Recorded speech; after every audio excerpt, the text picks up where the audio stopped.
This clip is brought to you by SaveWithConrad.com.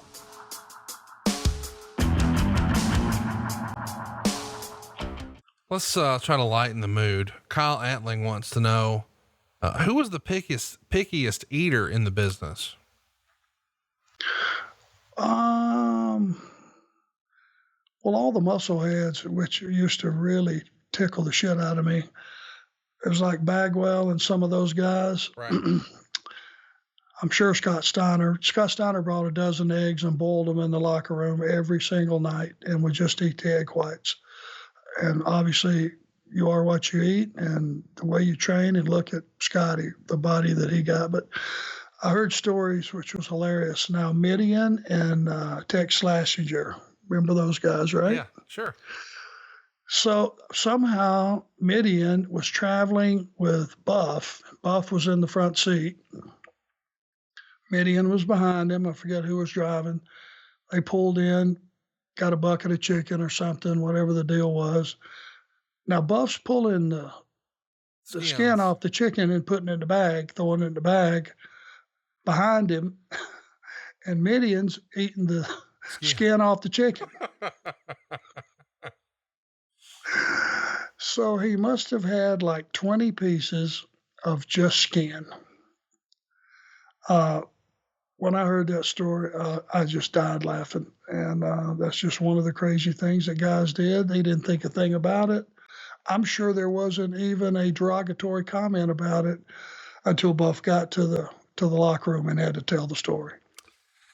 It's funny that you bring up the bucket of chicken, because I've heard Rick, and people talk about Rick, that sometimes after a show, there's the old school way of doing things. And of course now we know, and we're all doing better, but you shouldn't be drinking and driving. But guys would, drive up and down the road and drink beer and throw the bottles at the street signs. It's just what happened in the industry back then. And there should have been more, fallout from that, but thankfully more often than not, everybody got where they needed to be. And one of the things guys would do when they're drinking beer is go get a bucket of chicken. And, I've heard multiple people say that Rick would go through and say, give me 20 chicken breasts, but then he'd pull the skin off of one and eat it. And then the rest it is what it is. He'd buy 20 and eat one. Did you ever see Rick do any craziness where he's going to say, give me this left half of the menu to go, have 3 bites, and that's a wrap?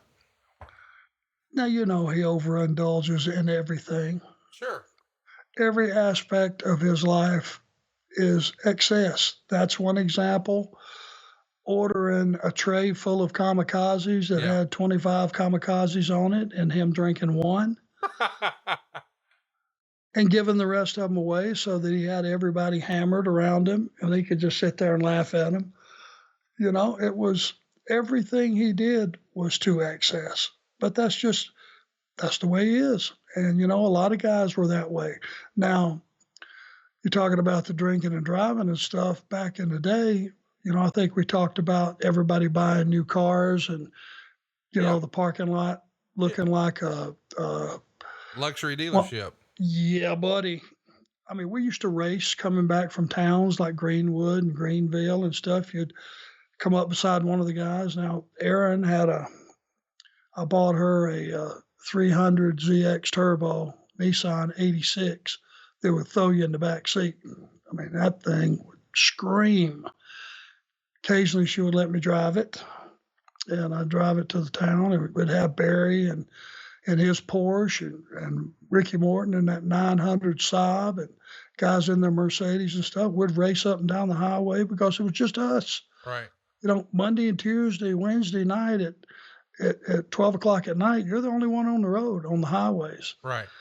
And man, we'd race and just all kind of juvenile, stupid shit.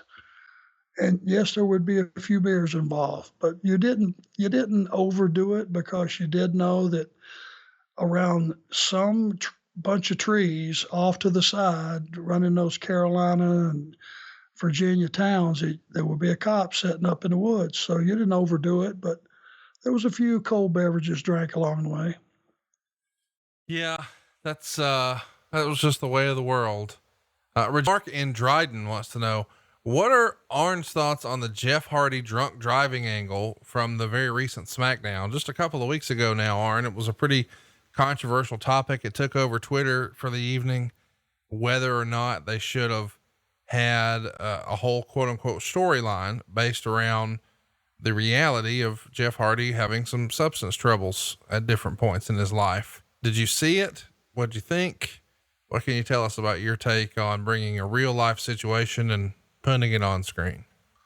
Well, I was talking to Matt the other night at TV, and I just asked how Jeff was doing. You know, I was trying to catch up with Matt and everything, and he just said that so far, you know, everything was going well. He had just started back. He felt good. He didn't mention any of this stuff, which leads me to believe that this occurred after that conversation.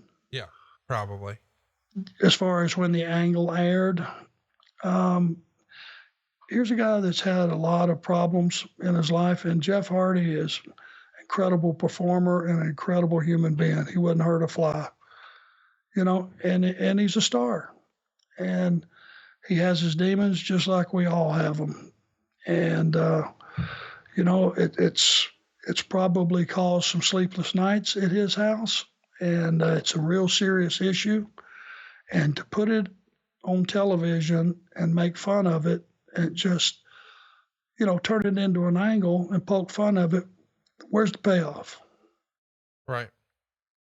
What are you going to accuse, you know, at the end of the rainbow, what are you going to do? You're going to fill some houses up with that? Or are you just reminding people, you know, here's a guy that's obviously worked hard to kick his demons out of his life, you know, and he's doing 100% better. I think you just support that, and you certainly don't turn it into an angle. I don't see where that's going to pay off anything. Yeah, listen, it was pretty heavily criticized online. Let's do one more question from Michael Eldridge. He wants to know, did the Horsemen ever pull ribs on each other? And if so, does Arn have any funny ones, or maybe some that didn't go over so well? No, we didn't rib each other too much.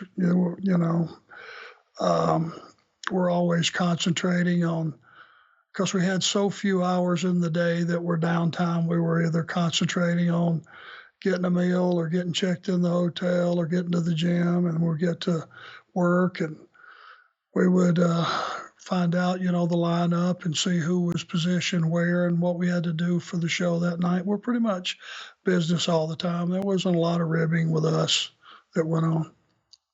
Hey, it's Conrad Thompson. Thanks for checking out the podcast here on YouTube. Be sure to hit the subscribe button and the notifications bell so you get a notice anytime we upload some new content. And go save yourself some money right now. If you're in a 30-year loan or you have credit card debt, it's not a matter of if I can save you money. It's a matter of how much. Find out right now for free at SaveWithConrad.com.